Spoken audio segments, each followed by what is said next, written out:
Another way through which some people get their religion is from dreams. You can't take your religious principles or beliefs from dreams. Let me give an example. Do you know solatul fathi?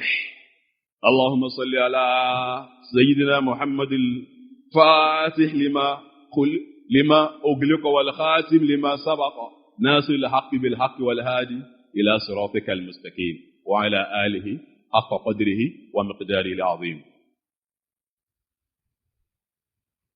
This is Salatul Fati. It's common.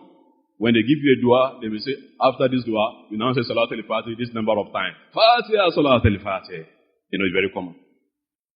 But, do you know the origin of Salatul Fati? Do you know the virtue of Salatul Fati? Salatul Fati, leave the meanings. The meanings may not be bad. But look at the origin. The origin, you cannot find Salatul Fati in the Quran. It's not here in the authentic hadith.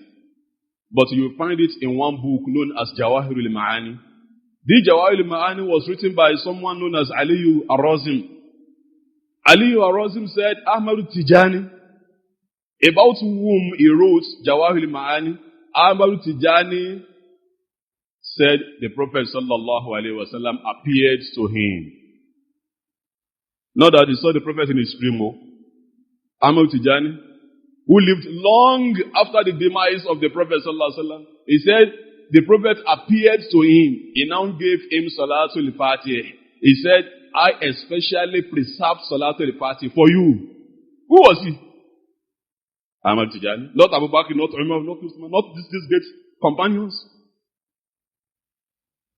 You know, this is a lie. He gave him Salatul Fatih.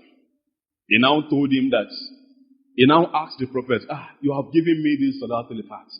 What's the virtue of reciting it? He said, when you recite one Salatul Fatih, is equivalent to every word of zikri said to remember Allah in the universe. Just one, it's equivalent to whatever anybody may have said, including the angels. One Salatul Fatih is equal to whatever any word of zikri you may have said.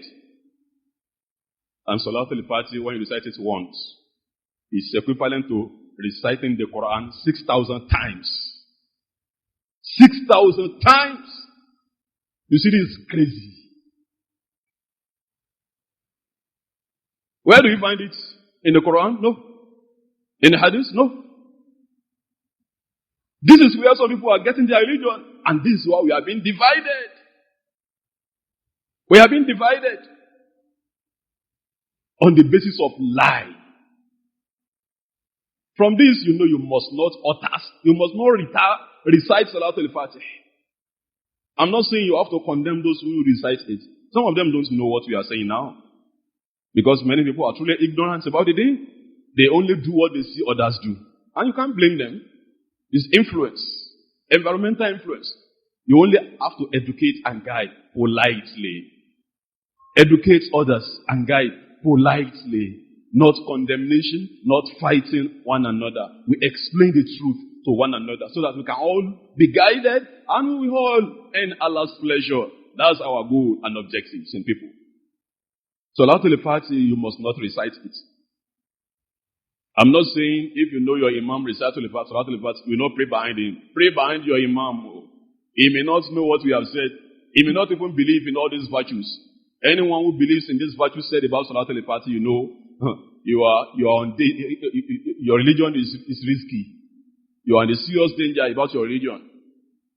So you have seen reasons why you must not recite it.